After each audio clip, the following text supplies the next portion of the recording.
அஸ்ட்ரோசைன் channel வாயிலாக உலகெங்கும் வாழ்ந்து கொண்டிருக்கும் சகோதர சகோதரிகளுக்கு அன்பார்ந்த வணக்கங்கள் மற்றும் வாழ்த்துக்கள். இன்றைய பதிவு 2026 ஜூன் மாத ராசி பலன்கள். இந்த மாதத்தினுடைய கிரக நிலைகளை பார்க்கலாம். இந்த ஜூன் மாதத்தில் குரு பயிற்சி நடக்கிறது. அதாவது திருக்கணித பஞ்சாங்கத்தின்படி ஜூன் மாதம் 2ஆம் தேதி குரு பகவான் மிதுனத்திலிருந்து கடகமனைக்கு பயிற்சியாகிறார். வாக்கிய பஞ்சாங்கத்தின்படி ஒரு வாரத்துக்கு முன்னே, அதாவது மே மாதம் 26ஆம் தேதி பயிற்சியாகிறது. செவ்வாய் பகவான் இந்த மாதம் மேச மனையில் ஆட்சி பலத்தோட வலிமையாக இருக்குது. அந்த செவ்வாய் பகவான் இந்த மாதம் சரியாக சொல்லப்போனால் ஜூன் மாதம் 21ஆம் தேதி மேசத்திலிருந்து ரிஷப மனைக்கு பயிற்சியாகிறது. அதே போல் சுக்கிர பகவான் இப்போ மிதுன மனையில் வீற்றிருக்கார். மிதுனத்திலிருந்து கடக மனைக்கு பயிற்சியாகிறது ஜூன் மாதம் 8ஆம் தேதி அன்று. அதே போல் சூரிய பகவான் பார்த்திங்கன்னா 15/6/2026 அன்று சூரிய பகவான் ரிஷபத்திலிருந்து மிதுன மனைக்கு பயிற்சியாகிறது. இந்த ராகு பகவான் கும்பமனையில் வீற்றிருக்க, கேது பகவான் சிம்மத்தில் இருக்க, சனி பகவான் மீனமனையில் அமைந்திருக்க போகிறாங்க. ஸோ இந்த கிரக அமைப்புகளை வைத்துக்கொண்டு இந்த ஜூன் மாதம் என்ன மாதிரியான பலன்கள், சாதகம் என்ன, பாதகம் என்ன, எதை செய்யலாம், எதை செய்யக்கூடாது, இந்த மாதத்தில் என்ன மாதிரியான தெய்வ வழிபாடு உகந்தது என்பதை பற்றி இந்த பதிவில் நம்ம டீட்டெயிலாக பார்க்க போகிறோம். அதற்கு முன்னால் நம்முடைய சேனலை நீங்கள் ஃபஸ்ட்டு டைம் பார்ப்பவர்கள் என்றால் மறக்காம சப்ஸ்கிரைப் பண்ணிக்கிங்க. ரிஷபராசி அன்பர்களே, 2026 ஜூன் மாதம் எப்படி இருக்க போகுது? உங்கள் ராசியில் சூரிய பகவான் அமர்ந்திருக்கார். உங்கள் ராசிநாதனான சுக்கிரனோட தனாதிபதி இணைவு உள்ள ஒரு மாதம். லாபாதிபதி உச்ச பலம், திருமணஸ்தானாதிபதி ஆட்சி பலம். அப்போ என்ன, தன்னம்பிக்கைக்கு காரகிரகமான சூரியன் உங்கள் ராசியிலே உட்கார்ந்திருக்கு. தன்னம்பிக்கை பெருகும். சூரியனை போல இருப்பீங்க. ஸ்ட்ரைட் ஃபார்வர்டாக இருக்கக்கூடிய ஒரு மாதம். சூரியன் உங்கள் ராசியில் இருக்கிறதுனால தந்தையின் மூலமாக அனுகூலம், ஆதாயம்ங்கிறது கண்டிப்பாக எதிர்பார்க்கலாம். அரசின் மூலமாக, அதிகாரம் மூலமாக, பெரிய மனிதர்களின் தொடர்புகளை கொடுக்கக்கூடிய ஒரு அற்புதமான ஒரு மாதம் அப்படின்னு எடுத்துக்கலாம். ஒரு மனிதனுக்கு தன்னம்பிக்கை முக்கியம். அந்த தன்னம்பிக்கை கிடைக்கும். சாதிக்கக்கூடிய உணர்வுகள் அப்படிங்கிறது அதிகமாக இருக்கும். எவ்வளவோ கஷ்டங்கள் இருந்தது, எல்லாம் பார்த்துட்டோம், இன்னென்ன, அதாவது ஒரு பார்த்து புலப்படும் ஒரு வழி, அதாவது ஒரு நேர் வழி அப்படிங்கிறது கண்டிப்பாக உண்டு. சாதிக்கக்கூடிய என்ன உணர்வுகளை அதிகமாக கொடுக்கக்கூடிய ஒரு மாதமாக இருக்கும். பொருளாதாரம் எப்படி சார் இருக்கும்? புதன் ஆட்சி பலம், தனாதிபதி, தனஸ்தானத்தின் அதிபதியாக இருக்கக்கூடிய புதன் பகவான் ஆட்சி பலம் ஸ்ட்ராங்காக இருக்குது. யாரோட? உங்கள் ராசிநாதனோட இணைவு. அப்போ உங்களுடைய முயற்சியால் கண்டிப்பாக பொருளாதார ஏற்றங்கள் உண்டு. நீங்கள் எந்த வேலை, தொழில், வியாபாரம் எதுவாக இருந்தாலும் இந்த மாதம் கூட, அதாவது போன மாதத்தை கம்பேர் பண்ணும்போது இந்த மாதம் ஒரு கொஞ்சமாவது அதிகமாக கிடைக்கக்கூடிய, வருமானம் பெருக்கக்கூடிய அமைப்பு இருக்கிறது. சேமிப்பை பற்றிய என்ன ஓட்டங்கள் உங்கள் மனசில் ஆழமாக பதியும். ஃப்யூச்சருக்கு ஏதாவது கொஞ்சமாவது நம்ம சேமிக்கணும், அதுக்கு ஏதாவது ஒரு இன்வெஸ்ட் பண்ணணும் அப்படிங்கிற என்ன உணர்வுகளை கொடுக்கக்கூடிய மாதமாக இந்த ரிஷபத்துக்கு நிச்சயமாக அமையும். குடும்பத்தில் சுப காரியங்கள் செய்யக்கூடிய அமைப்பு. உங்களுடைய பேச்சு இனிமையாக இருக்கும், அற்புதமாக இருக்கும். வளைவு நெளிவு சுழிவாக செயல்படக்கூடிய தன்மை. ஏன்னா புதன் வலிமையாக இருக்கார் அல்லவா? புதன் உங்களுக்கு 2ஆம் அதிபதி, 5ஆம் அதிபதி வலிமை இருக்கும்போது மாமன் மூலமாக நல்லவைகள் இருக்கும். அறிவார்ந்த செயல்பாடுகளில் ஈடுபடக்கூடிய தன்மை. கணக்கு, அக்கவுண்ட், ஆடிட்டிங் சம்பந்தப்பட்ட விஷயங்கள், கன்சல்டன்சி, தரகு, கமிஷன் மூலமாக கூடுதல் வருமானத்தை பெறக்கூடிய அமைப்புகள், இதெல்லாமே நல்லாவே இருக்குது. 3ஆம் அதிபதி முயற்சி ஸ்தானத்தின் அங்கே அந்த 3ஆம் இடத்துல தான் கீர்த்தி உண்டு, புகழ் உண்டு. அங்கே குரு உட்கார்ந்துருக்கார். லாபாதிபதி 3ஆம் இடத்தில் அமர்ந்து கொண்டு அங்கிருந்து நேர லாபஸ்தானத்தை பார்க்குறார். அப்போ முயற்சியால் லாபம் உண்டு, டிராவல் உண்டு, பிரயாணங்களின் மூலமாக லாபங்களை அனுபவிக்கக்கூடிய தன்மை, டிராவல் கண்டிப்பாக உண்டு. சிறு தூர பிரயாணங்கள் மூலமாக அனுகூல ஆதாயங்கள், வியாபார நோக்குடன் செயல்படக்கூடிய தன்மை, விற்பனையாகாத பொருள்கள் விற்பனையாகும். அப்போ விற்பனை சூப்பராக நடக்கும். ரியல் எஸ்டேட், அது குறிப்பாக சொல்லப்போனால் ரியல் எஸ்டேட் சார்ந்த துறையில் இருக்கக்கூடிய ரிஷபத்துக்கு லாபத்தை தரக்கூடிய ஒரு அற்புதமான ஒரு மாதம். ரிஜிஸ்ட்ரேஷன் நடக்கும். உங்கள் பேரில் சொத்துக்கள் ரிஜிஸ்டர் ஆகக்கூடிய அமைப்புங்கிறது தெளிவாக அமைது. இப்போ அந்த என்ன உணர்வு, ஏன்னா நீங்கள் போய் 3ஆம் இடத்துல உட்கார போகிறீங்க. ஒரு பத்திர பதிவுங்கிறது உண்டு, அங்கே குரு உண்டு, பெரிய மனிதர்களின் தொடர்பு ஏற்படுத்தும், கடவுளுடைய அனுகிரகம் உண்டு. அப்போது நல்ல நல்ல விஷயங்கள், நல்ல செய்திகளை கொடுக்கக்கூடிய அமைப்புங்கிறது உங்கள் மனதுக்கு இனிமையாக தரக்கூடிய அமைப்பு இந்த மாதம் நல்லபடியாக அமைகிறது ரிஷபத்துக்கு. 5ஆம் அதிபதி பூர்வ புண்ணியஸ்தானத்தின் அதிபதி, பஞ்சமஸ்தானத்தின் அதிபதி, காதல் ஸ்தானத்தின் அதிபதியாக இருக்கக்கூடிய புதன் பகவான் ஆட்சி பலம். அப்போ புதன் சூப்பராக இருக்குது. நிறைய பேருக்கு குழந்தை பாக்கியம் கிட்டும். குழந்தைகளால் மகிழ்ச்சி சந்தோஷத்தை கொடுக்கக்கூடிய அமைப்பு, குழந்தைகள் ஆசைப்பட்ட கோர்ஸ் படிப்பு கிடைப்பதற்கான வாய்ப்புகள் அப்படியே அழகாக அற்புதமாக இருக்குது. ஏன்னா 2ஆம் அதிபதி நல்லா இருக்குது. அறிவார்ந்த செயல்பாடுகள் நல்லா இருக்கும். குருமார்களின் தொடர்புகள் ஏற்படுத்தும். பூர்வ புண்ணியம் வலுப்பட போகிறது. குலதெய்வத்தின் அனுகிரகம், அந்த குலதெய்வத்துக்கு சென்று வரக்கூடிய பாக்கியம் உண்டு. குலதெய்வத்தை கொண்டு சென்று வழிபட்டு வந்தால் உங்கள் காரியங்கள் சக்சஸ் கொடுக்கும். அதில் எந்த மாற்று கருத்தும் இல்லை. கடன் என்கின்ற அமைப்பில் இருக்கின்ற இந்த ரிஷபராசி என்பர்கள் அதிலிருந்து வந்துடலாம்ங்கிற தன்னம்பிக்கை உணர்வு உங்கள் மனசில் தோன்றும். பார்த்துக்கலாம், கடன் தான் இருக்குது, ஓகே பார்த்துக்கலாம், அடைச்சிக்கலாம் அப்படிங்கிற அந்த உணர்வு உங்கள் மனசில் கண்டிப்பாக ஏற்படுத்தும்.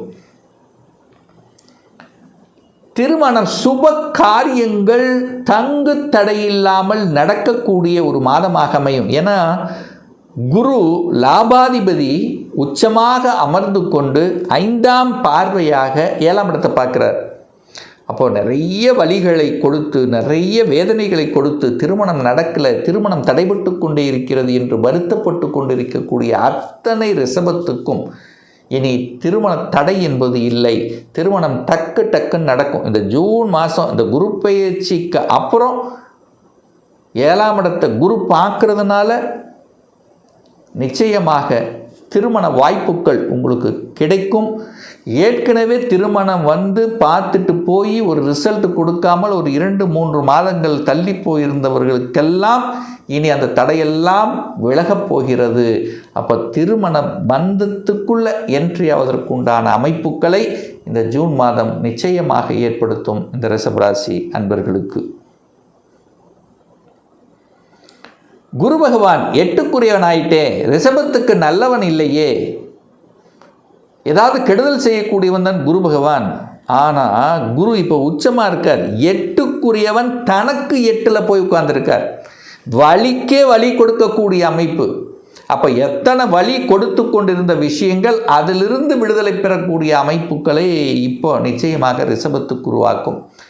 அந்த வலி கொடுத்து கொண்டிருந்த விஷயங்களை இப்போ அது அதிர்ஷ்டமாக மாறப்போகிறது.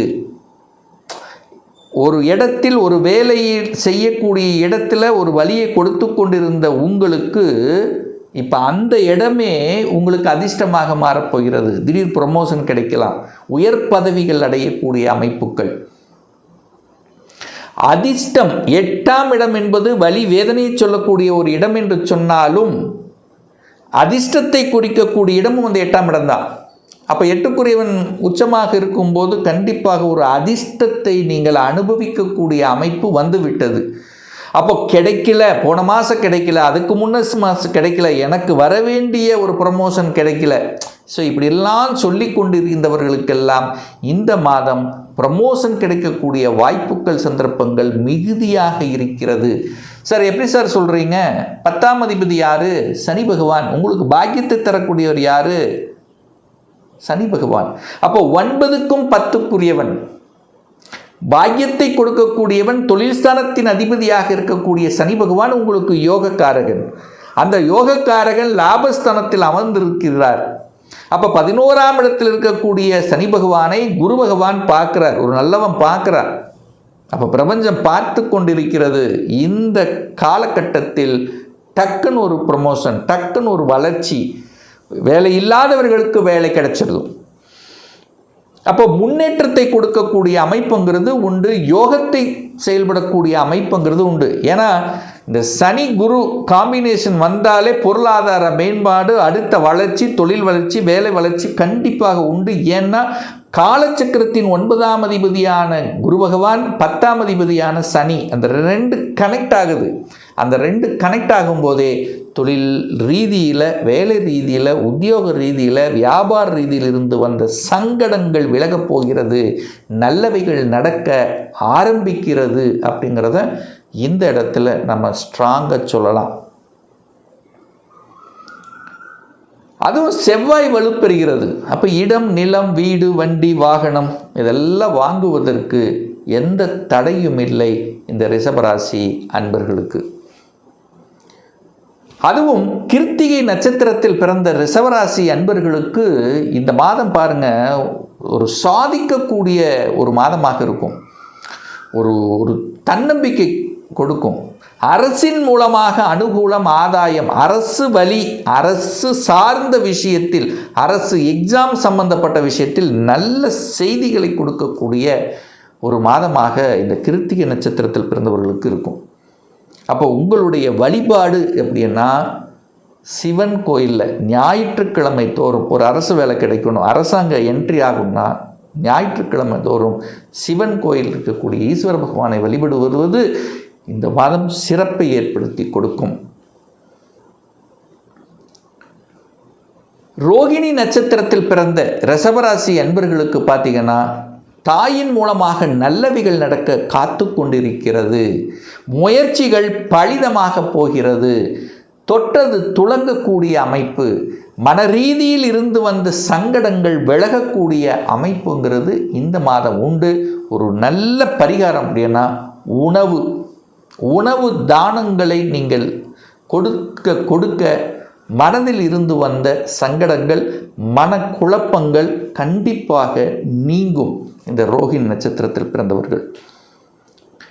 மிருகசீரிஷ நட்சத்திரத்தில் பிறந்த இந்த ரிஷபராசி என்பவர்களுக்கு இந்த ஜூன் மாதம் எப்படி இருக்குன்னா, வீடு வாங்க போறீங்க. வீடு, வண்டி, வாகனம், அசையும் சொத்துக்கள் சார்ந்த விஷயத்தில் நன்மைகள் நடக்கக்கூடிய ஒரு மாதமாக அமையும். சகோதர வகையில் இருந்து வந்த சங்கடங்கள் விலகக்கூடிய அமைப்புகளும், திருமணம் சார்ந்த சுப காரியங்கள் நடக்கக்கூடிய அமைப்புகளும் இந்த மிருகசீரிஷ நட்சத்திரம் பிறந்தவர்களுக்கு கண்டிப்பாக உண்டு. நீங்கள் இந்த திருமணம் நடக்கணும், இல்லை கூட்டாளிகளால் பிரச்சனை, ஸோ இந்த மாதிரி இருக்கிறவங்கெல்லாம் முருகப்பெருமானை சென்று வழிபடுவது இந்த மாதம் அனைத்து விதத்திலும் நன்மைகளை ஏற்படுத்தி கொடுக்கும். இன்னும் ஒரு துல்லிய பலன் உங்களை பற்றி தெரிஞ்சுக்கணும். 2026 எப்படி இருக்க போகுது? 2026இல் சொந்த தொழிலா இல்லை வேலையா? சொந்த தொழில்னா எப்போ ஆரம்பிக்கலாம்? வேலையில் எப்போ ப்ரமோஷன் கிடைக்கும்? +2 முடிச்சிட்டேன், எந்த கோர்ஸ் எடுத்து படிக்கலாம்? அதாவது இன்ஜினியர் சார்ந்த வகையில் போகலாமா, இல்லை மெடிக்கல் சார்ந்த விஷயமா? அப்போ இன்ஜினியர்னா கம்ப்யூட்டர் சயின்ஸ் சார்ந்த துறைகளா, இல்லை இசிஇ சம்மந்தப்பட்டதா, மெக்கானிக்கல் சம்மந்தப்பட்டதா?